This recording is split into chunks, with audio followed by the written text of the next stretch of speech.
Bonjour. Le raisonnement par récurrence est l'une des bêtes noires du programme. Je vais vous montrer à travers 3 exemples que si vous adoptez une certaine présentation, les choses seront déjà beaucoup plus faciles. Mais voyons d'abord le sens et l'objectif d'un raisonnement par récurrence. Le raisonnement par récurrence a 2 spécificités. Il permet de démontrer des propriétés, c'est-à-dire de montrer qu'elles sont vraies, mais il ne permet pas du tout de comprendre comment elles ont été construites. Et deuxième spécificité, il ne marche que sur des entiers naturels. Alors, pour le comprendre, prenons l'exemple des dominos. Dans la récurrence, il y a 2 étapes. L'initialisation, qui correspond à la chute du premier domino, et ensuite l'hérédité. Si un domino tombe, il fait tomber le suivant. Avec des entiers naturels, même principe, il s'agit de démontrer que la propriété est vraie pour un rang petit, c'est-à-dire trouver le premier entier pour lequel la propriété marche. Puis ensuite, il faut réaliser l'hérédité, c'est-à-dire qu'on suppose que la propriété est vraie pour un entier donné quelconque, et alors on doit montrer qu'elle est automatiquement vraie pour le suivant. Et alors, d'après le principe de récurrence, la propriété sera vraie pour tous ces entiers.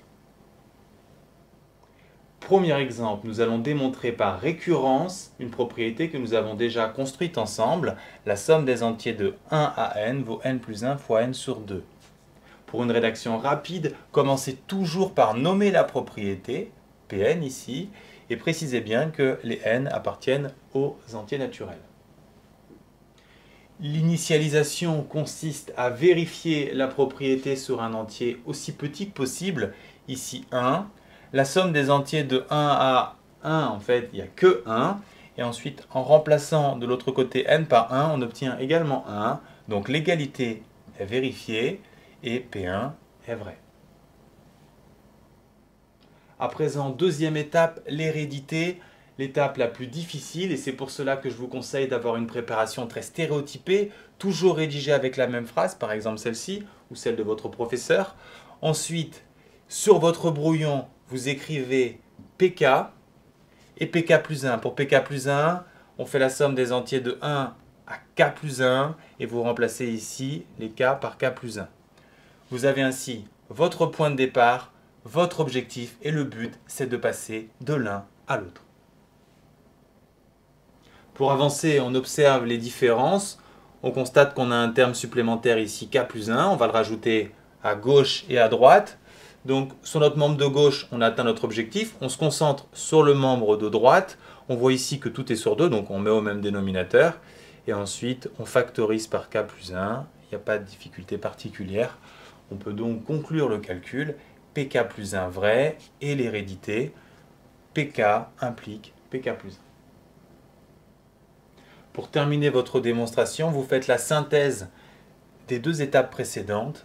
P1 vrai et la propriété se transmet.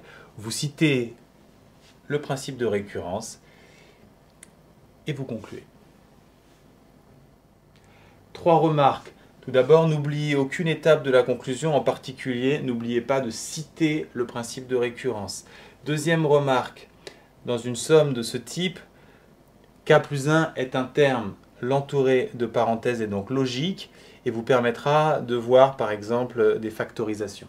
Enfin, dans la phrase d'introduction de votre hérédité, notez bien qu'il faut indiquer un entier fixé ou donné ou quelconque, mais surtout pas écrire pour tout entier, sinon vous supposez déjà votre conclusion et cela n'a aucun sens.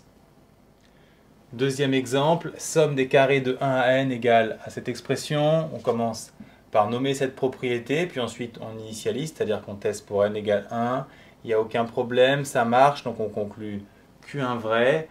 Ensuite, l'hérédité, on commence par notre phrase et ensuite on écrit notre point de départ. Notre objectif, faire très attention quand vous écrivez PK plus 1, aucune difficulté pour la somme, mais ici K plus 1, K plus 2, mais 2 fois K plus 1 plus 1.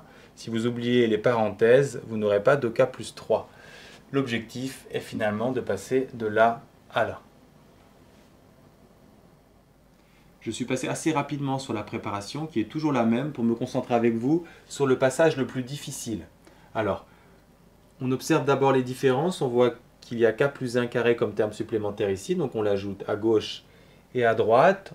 On constate que sur le membre de gauche, on a atteint notre objectif. On se concentre alors sur la droite.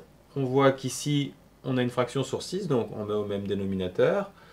Ensuite, dans notre objectif, on a une forme factorisée avec k plus 1 en facteur, et on a k plus 1 ici et là. On peut donc factoriser par k plus 1. On constate ensuite qu'il ne nous reste plus qu'à démontrer que ces deux expressions sont égales, puisqu'on a déjà le k plus 1 et le sur 6. Et pour cela, le plus simple consiste à développer chacune de ces expressions. On obtient alors 2k carré plus 7k plus 6 pour l'une comme pour l'autre, d'où l'égalité cherchée. Ainsi, qk plus 1 est vrai. Nous avons donc démontré que si qk est vrai, qk plus 1 est aussi vrai. On a donc démontré que la propriété se transmet. Nous avions aussi démontré que q1 était vrai. Donc d'après le principe de récurrence, pour tout n supérieur à 1, notre propriété est vraie. Dernier exemple, démontrer que pour tout n supérieur ou égal à 4, 2n supérieur ou égal à n carré. On a affaire à une inégalité uniquement vraie à partir de 4. On commence par nommer cette propriété, puis on la teste pour 4. 2 puissance 4, 16, n au carré, 16. On veut supérieur ou égal, on a égal, donc la propriété est vraie. Ensuite, l'hérédité, on commence par notre phrase habituelle, puis ensuite on inscrit notre point de départ et notre objectif. On observe nos deux inégalités. Passer de 2 puissance k à 2 puissance k plus 1 n'est pas forcément évident. On peut penser à une identité remarquable pour passer de k carré à k plus 1 carré. On peut se dire qu'en ajoutant 2k plus 1, on va former k plus 1 carré. Malheureusement, 2 exposant k plus 2k plus 1 n'a pas de lien évident avec 2 puissance k plus 1. En fait, cette idée était une très bonne idée, mais c'est une impasse. Il ne faut donc pas hésiter à revenir en arrière et observer à nouveau le membre de gauche. Et pour passer de 2 puissance k à 2k plus 1, il suffit de multiplier par 2. Et ça, c'est l'idée qui permet d'avancer, puisqu'on obtient 2 exposant k plus 1 supérieur à 2k carré. À gauche, les deux membres sont identiques. À droite, on aimerait bien que 2k carré soit égal à k plus 1 carré, mais ce n'est pas le cas, et c'est pas si grave. Pourquoi?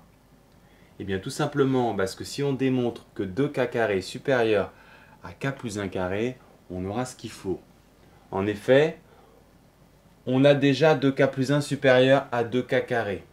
Si on démontre que 2k carré est supérieur à k plus 1 carré, on aura automatiquement l'inégalité cherchée. On doit donc démontrer que 2k carré est supérieur à k plus 1 carré. On passe tout à gauche. On fonctionne par équivalence. Ensuite, on développe cette identité remarquable et on simplifie. Il faut reconnaître un polynôme de degré 2 dont on cherche le signe.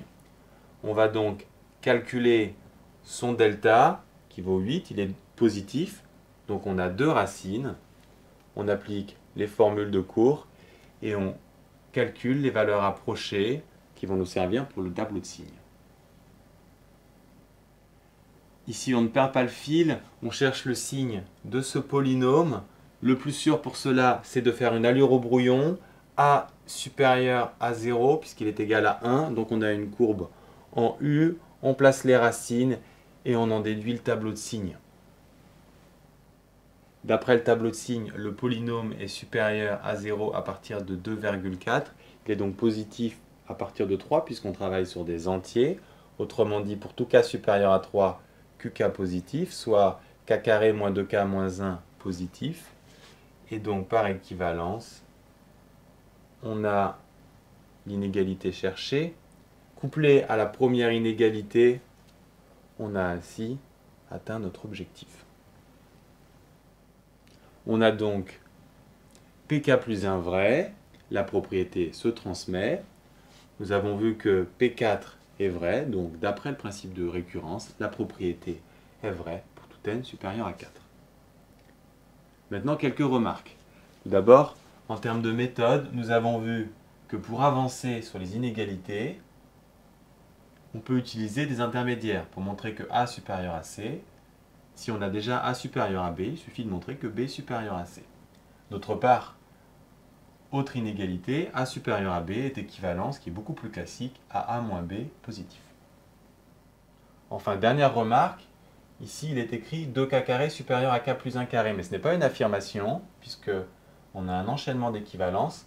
En fait, ce que ça signifie, c'est que si l'une des propriétés est vraie, elles sont toutes vraies.